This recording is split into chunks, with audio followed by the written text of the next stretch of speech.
नमस्कार, मी अयार. आपण पाहता 24/7 माझा महाराष्ट्र न्यूज. मौलाना सज्जाद नोमानी यांनी महाराष्ट्र विधानसभेत संपूर्ण महाराष्ट्रात कोणाला वोट द्या एक पत्रकार परिषदेत असे सांगितले. परभणी विधानसभा मतदारसंघाचे आमदार राहुल पाटील साहेब यांना मुस्लिम समाजाचे एक गठा मतदान करण्याचे आवाहन मौलाना सज्जाद नोमानी यांनी केले. परभणी शहरातील दर्गा रोड येथील अली गार्डन फंक्शन हॉल येथे परभणी विधानसभा मतदारसंघाचे सर्व उलेमांची एक बैठक संपन्न झाली. शेकडो उलेमा मोहम्मद गौस जैन यांच्यासाठी उलेमांची मते पडतील असेही उलेमांनी सांगितले. मोहम्मद गौस जैन यांनाच मतदान मुस्लिम समाज बांधवांनी करावे असे सांगितले.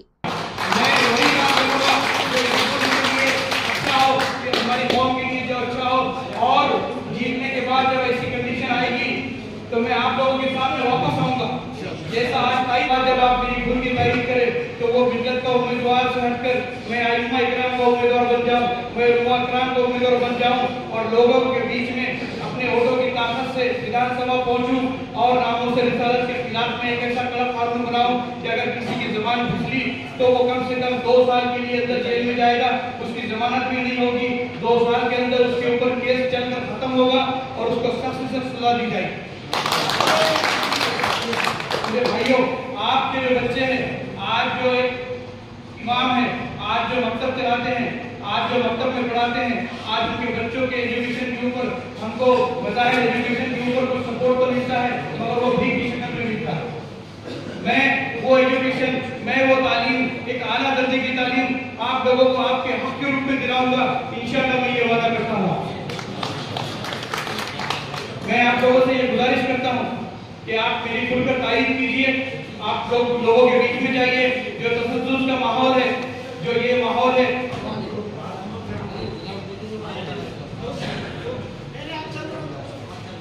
जो तशद्दुद का जो माहौल है वो माहौल मुंतशिर ना होने दे, क्योंकि 18 तारीख को जब प्रचार बंद हो जाएगा तो तब जाके शैतानी खेल शुरू होगा। और आप लोगों के लिए बहुत जिम्मेदारी है कि हमारे हर ईमान वाले को उस शैतानी खेल से बचाना है और उस शैतानी खेल का हिस्सा बनने से बचाना है।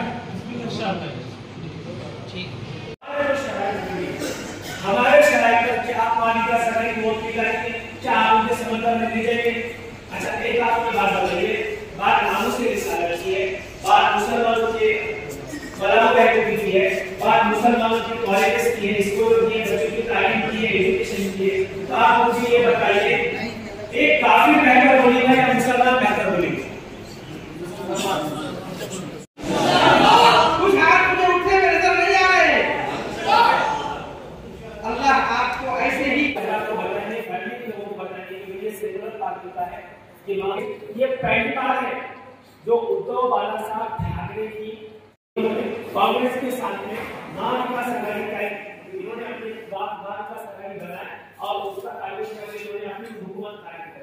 आप मुझे ये बताइए, 2.5 साल पहले 2.5 साल से बेटी की हुकूमत उन्होंने हुकूमत नहीं सुनी, बोलते अपनी तंजीम को अपने अलग से बनाकर उन्होंने इसका पैगाम लगाया और अपनी हुकूमत कर।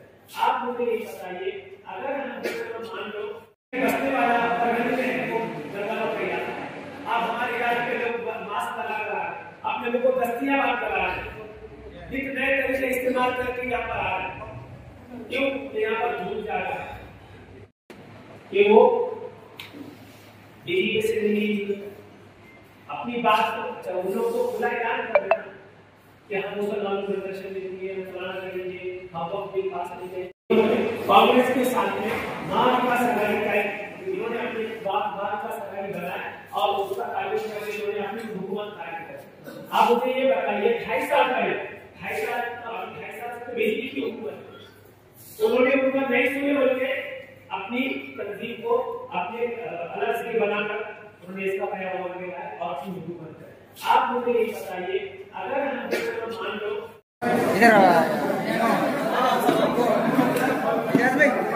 इजाज भाई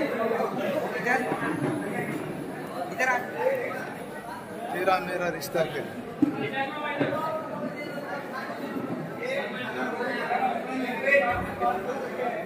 चाचू चाचू चाचू इधर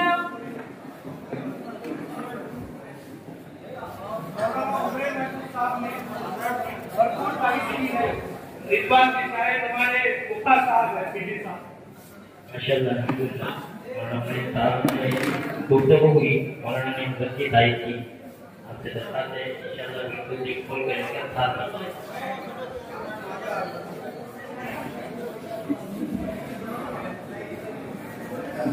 अरे तकबीर मेरा मेरा रिश्ता क्या मेरा रिश्ता क्या अरे तकबीर अरे रिसालत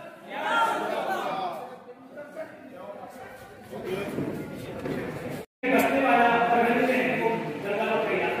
आप हमारे इलाके के लोग मास्क लगा रहा है, अपने लोगों को दस्तियां बांट करा रहे हैं, एक नए तरीके से इस्तेमाल करके यहाँ पर आ रहे हैं।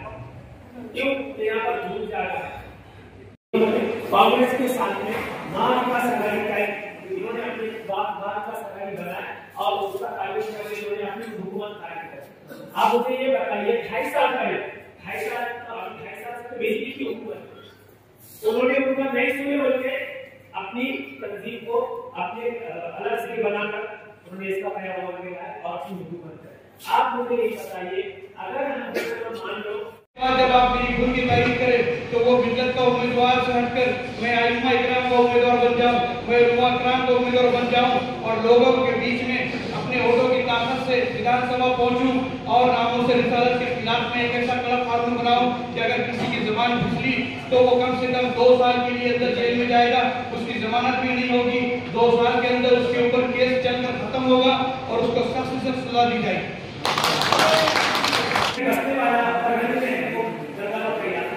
आप हमारे इलाके के लोग मास्क लगा रहा है, अपने लोगों को दस्तियां बांट करा रहे हैं, एक नए तरीके से इस्तेमाल करके यहाँ पर आ रहे हैं। क्यों यहाँ पर झूठ जा रहा है? कांग्रेस के साथ में महात्मा संघाई का इन्होंने अपनी महात्मा संघाई बनाया और उसका ताल्लुक करके इन्होंने अपनी हुकूमत कायम की। आप मुझे ये बताइए 2.5 साल पहले 2.5 साल से बीजेपी की हुकूमत उन्होंने हुकूमत नहीं सुनी बोलते अपनी तंजीम को अपने अलग से बनाकर उन्होंने इसका पैगाम दिया और अपनी हुकूमत है।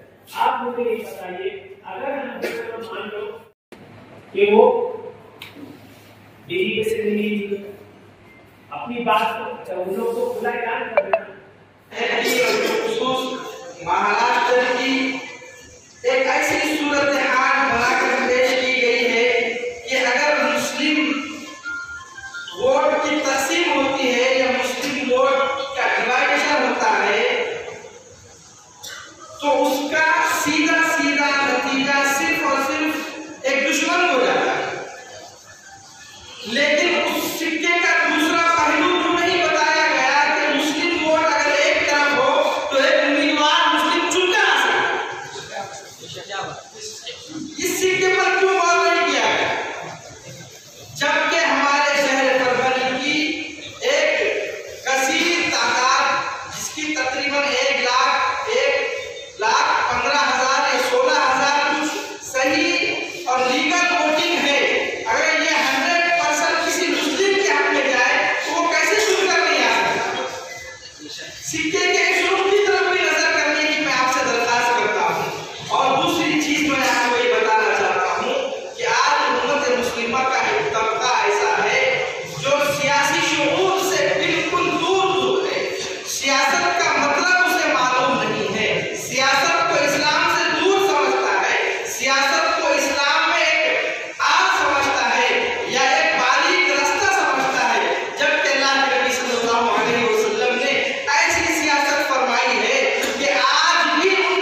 ये कोशिश करें कि हम जहाँ तक हो सके और इंसान के लिए मेहनत करेंगे। इसका समझ देना ये अल्लाह के हाथ में है।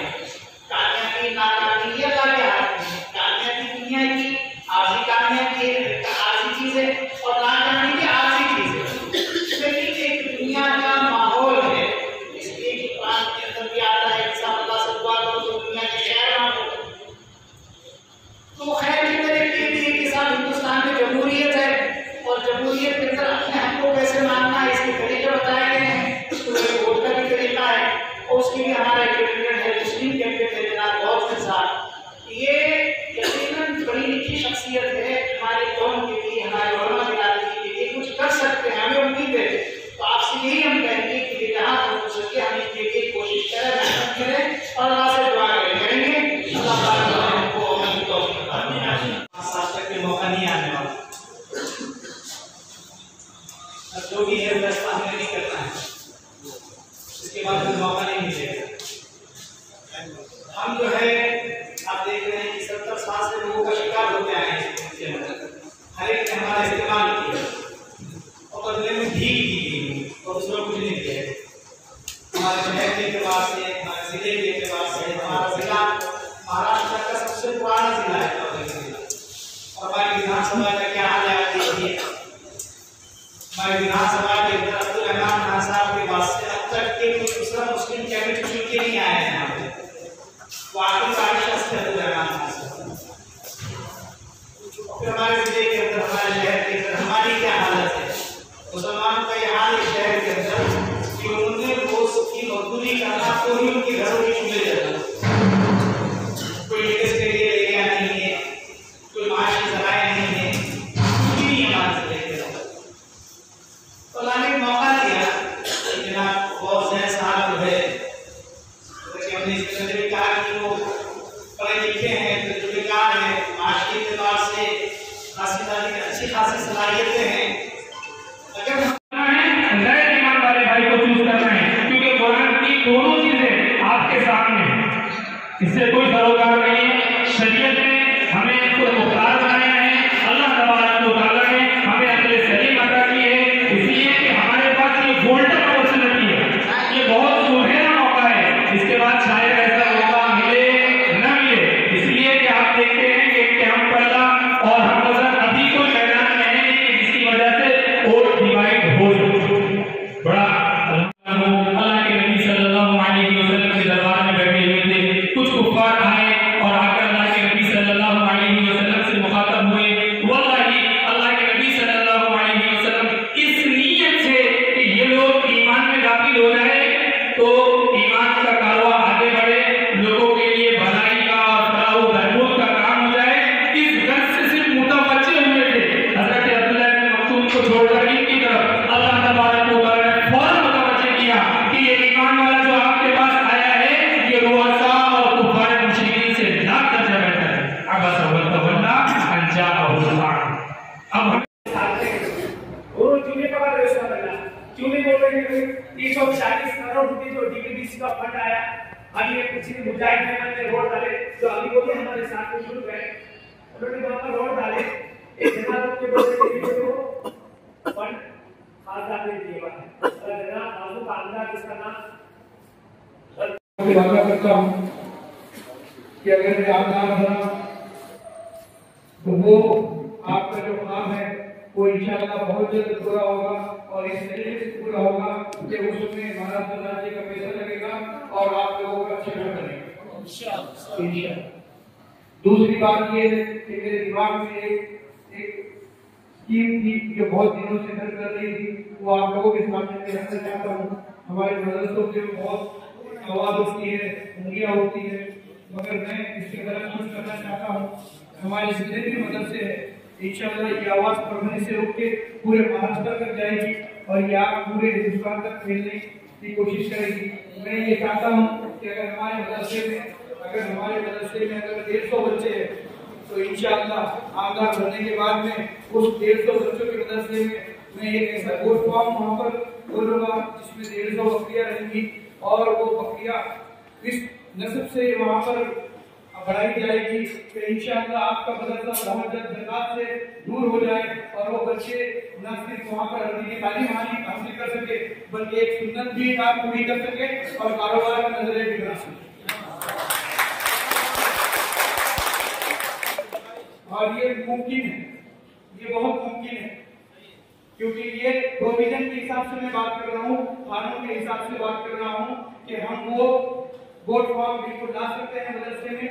वो उसकी जो पेमेंट है वो हम कुछ गवर्नमेंट का हमको 50% ग्रांट मिलेगा और बाकी जो 50% है वो हम 10 साल में फेडेंगे। और अल्लाह ताला के नबी का जो रास्ता है तिजारत का, वो तिजारत का रास्ता उन बच्चों को मिलेगा जिनके दिल में कुरान हिफ्ज़ हो रहा है, जिनके दिल में अल्लाह का हिफ्ज़ हो रहा है।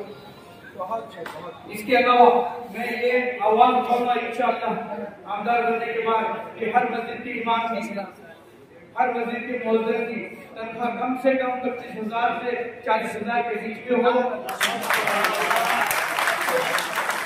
और मस्जिद उनकी तनख्वाह 25,000 से 40,000 के बीच में हो, बल्कि उनके जो अहले खाना है उनका हेल्थ इंश्योरेंस हो जाए, उनको कोई भी हॉस्पिटल में बिना पैसे लिए के एडमिट किया जाए और उनका इलाज किया जाए। मैं आमदार बनने के बाद में जो भी मेरा फंड रहेगा डेवलपमेंट का, इंशाअल्लाह जो 25% मेरे जो फंड रहेगा वो उलमा इकराम जिस रास्ते पे उंगली उठाएंगे वो ही रास्ते पे वो फंड जाएगा।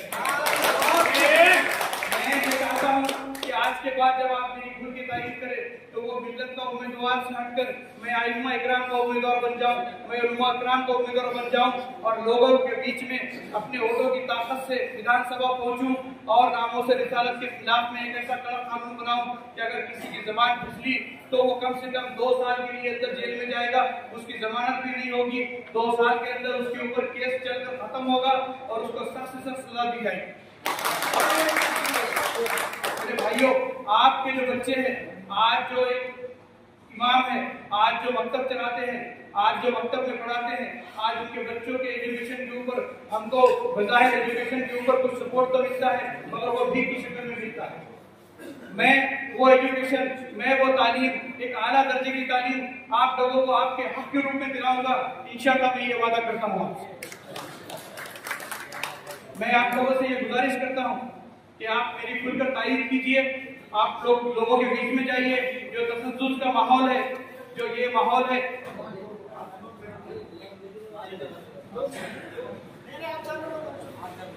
जो तशद्दुद का जो माहौल है वो माहौल मुंतशिर न होने दे, क्योंकि 18 तारीख को जब प्रचार बंद हो जाएगा तो तब जाके शैतानी खेल शुरू होगा। और आप लोगों पे ये बहुत जिम्मेदारी है कि हमारे हर ईमान वाले को उस शैतानी खेल से बचाना है और उस शैतानी खेल का हिस्सा बनने से बचाना है। ठीक, मैं वक्त क्योंकि हो गया है, यही बात कहना चाहता हूँ कि जो मैंने आपके सामने वादे किए ये रिकॉर्ड करिए आप। इंशाअल्लाह जब आमदार बनूंगा और हाफिज रईस साहब की बात, मैं ना कभी मायूसी के साथ जाऊंगा, ना कभी बीजेपी के साथ जाने का सोचूंगा, ना कुछ करूंगा, क्योंकि मैं आपके लोगों की ताकत से जा रहा हूँ। मैं वही काम करूंगा जो इस मुल्क के लिए अच्छा हो, हमारी कौम के लिए जो अच्छा हो। और जीतने के बाद जब ऐसी कंडीशन आएगी तो मैं आप लोगों के सामने वापस आऊंगा। जैसा आज तारीख मांग रहा हूँ वैसे उस दिन आप लोगों से फैसला मांगूंगा।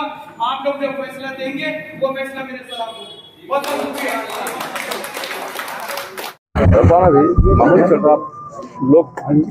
माहौल चल रहा फरवरी शहर में, फरवरी विधानसभा मतदान का इस तरह से आप देखते हैं यहाँ पर ये मैसेज दिया जा रहा है कि मुस्लिम समाज ने, खास तौर से मुसलमानों ने उस व्यक्ति को वोट देना चाहिए जिस व्यक्ति ने बाबरी मस्जिद को शहीद करने के लिए कंधे को कंधा लगाकर दूसरे लोगों के साथ में काम किया था। और मुस्लिम समाज के वो लोग आह्वान कर रहे हैं स्पेशली कि अब मुसलमानों को खास तौर से एक मुस्लिम व्यक्ति को चुनना है, तो उसमें भी टू माइंड कर रहे हैं। किस तरह से आप देखते हैं, खास तौर से वो लोग जो कौम के जिम्मेदार लोग हैं, वो लोग यहाँ पर उन्होंने मोहम्मद गौज़ैन या किसी और व्यक्ति का, एक व्यक्ति का परभनी विधानसभा मतदान के लिए नाम लेना चाहिए था और ऐसा माहौल बना हुआ है कि मुस्लिम पूरा समाज एक व्यक्ति को वोट देने के लिए तैयार बैठा हुआ है। किस तरह से देखते हैं?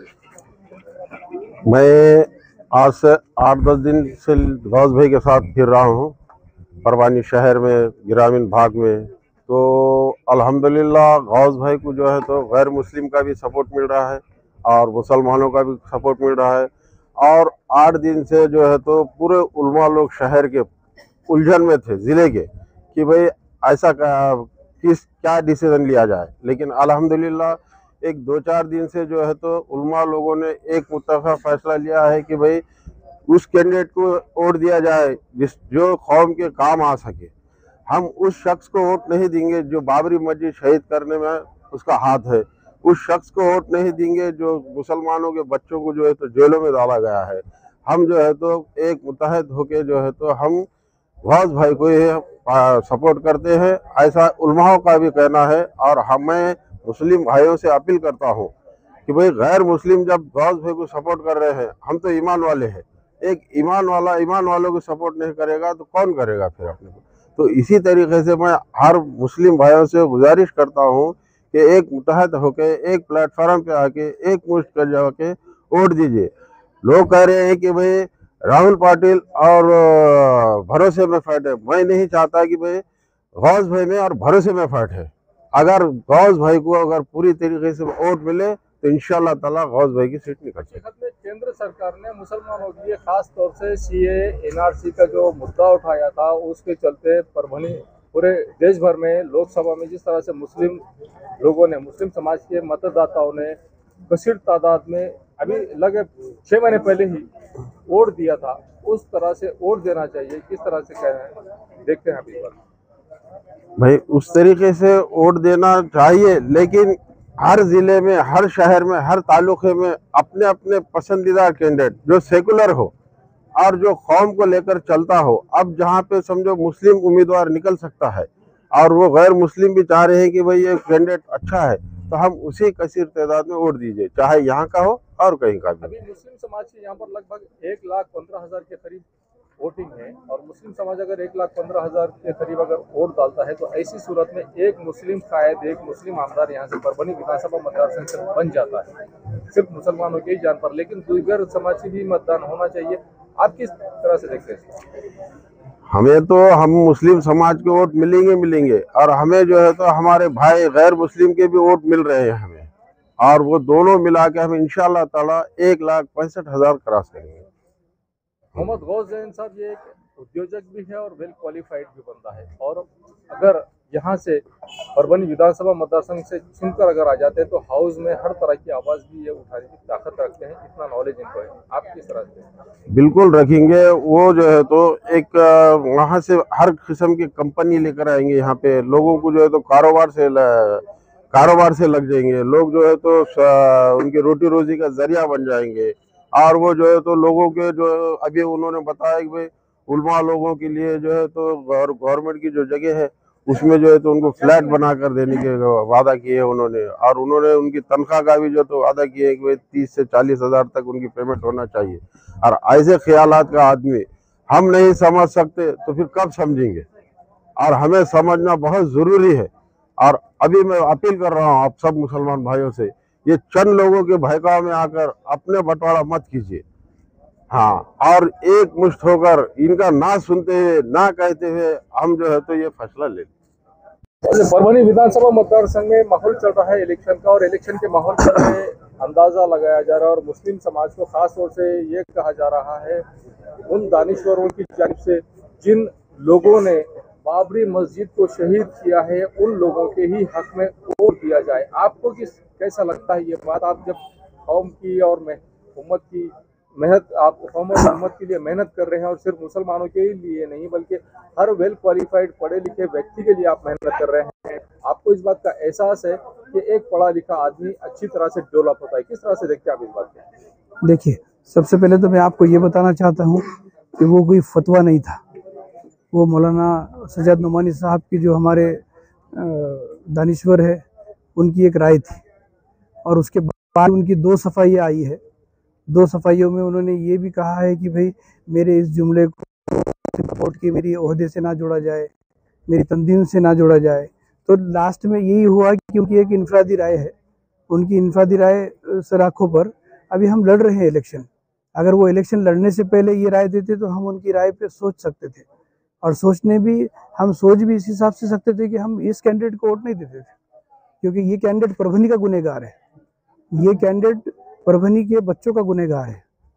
और यहाँ पर इस कैंडिडेट ने जो बच्चों पे जुल्म किया है वो जुल्म भुलाया नहीं जा सकता, और इसकी जो पार्टी है उसको भी नहीं भुलाया जा सकता, क्योंकि उसने अल्लाह का घर तोड़कर काम किया है। मुझे नहीं लगता कि इंसान में, इस दुनिया में किसी में ये हिम्मत है कि जो अल्लाह का गुनहगार हो उसको माफ़ी तलाफ़ी दे के उसको हम हमारे वोट दिलाए। तो हम उसी जंग के ख़िलाफ़ में लड़ रहे हैं और धीरे धीरे काफ़िला बढ़ रहा है। आज आइम्मा इकराम ने अल्हम्दुलिल्लाह खुद आकर सब तकरीबन लोगों ने हमको एक समर्थन दिया, उससे बहुत हिम्मत मिली। आज ऐसा लग रहा है कि मैं आइम्मा का सुनकर आज उम्मत हमारे पीछे आ गई तो ये सीट आगे निकल सकती है। हमने आइम्मा इकराम से ये वादा किया है कि अगर हम आमदार बनकर चुन के आए तो वक्फ बोर्ड की ज़मीन इस्तेमाल करके वहाँ पर उनके रहने के लिए अच्छे हम घर बनाएंगे। उसके बाद में हमने ये भी वादा किया है कि जितने भी मदरसे हैं और मदरसे में जितने भी स्टूडेंट्स हैं, जैसे कि एक मदरसा है, एक मदरसे में अगर 100 बच्चे अगर तालीम हासिल करते हैं या 500 बच्चे तालीम हासिल करते हैं तो वो मदरसे को 500 जो बकरियों का गोट फार्म दिया जाएगा गवर्नमेंट की तरफ से, उसका 50% ग्रांट उसमें मिल सकेगा। और ये बकरियों का जो गोट फार्म है ना सिर्फ उनके तिजारत सीखने के काम आएगा बल्कि मदरसे को खुद कफील बनाने के काम में आएगा। और तीसरी चीज़ हमने ये वादा किया है कि अगर हम आमदार बनते हैं तो जितनी भी आइम्मा इकराम हैं, जितने भी मौज़न हैं, उनकी तनख्वाह के बारे में हम वहाँ पर आवाज़ उठाएंगे कि कम से कम 25,000 से 40,000 उनकी तनख्वाह होनी चाहिए ताकि उनकी ज़िंदगी खुशहाल हो। और इसके साथ साथ ही एक हेल्थ कार्ड उनको दिया जाएगा जो कैशलेस हेल्थ कार्ड रहेगा, उसका पूरा इंश्योरेंस और सब चीज़ें गवर्नमेंट उठाएगी। अगर ये कहीं भी बीमार पड़ते हैं महाराष्ट्र में तो ये बग़ैर पैसों के अपनी फैमिली को, खुद को, अपने बच्चों का इलाज करा सकते हैं। और इसके साथ साथ उनके लिए जितने जो भी अच्छे स्कूल्स है वो स्कूल्स में इनके बच्चों का जो एडमिशन है वो फ्री किया जाएगा और उसके साथ साथ ही उनके बच्चों के लाने और ले जाने का नज़्म किया जाएगा। इन सब चीज़ों के ऊपर बात आपका माहौल बनता हुआ पिछले कई दिनों से हम देख रहे हैं, जहाँ पर भी आप जा रहे हैं आपको रिस्पॉन्स रहा है और यहाँ के वेल क्वालिफाइड जो मुस्लिम समाज के व्यक्ति है ये आपके फेवर की बात करते नजर आ रहे हैं, क्या कहें? जी, माहौल बन रहा है क्योंकि हम मुद्दों की बात कर रहे हैं, परभनी की तरक्की की बात कर रहे हैं। हम परभनी में इंडस्ट्रीज़ लाना चाहते हैं, परभनी में सनतें लाना चाहते हैं ताकि आज परभनी में जो बेरोज़गार जो युवक घूम रहा है उसके हाथ को काम मिले और उसके घर में कुछ खुशहाली आए। इंशाअल्लाह अगर हम आमदार बनते हैं तो आने वाले 5 साल में तकरीबन 20 से 25,000 युवकों को हम रोज़गार दिलाएंगे।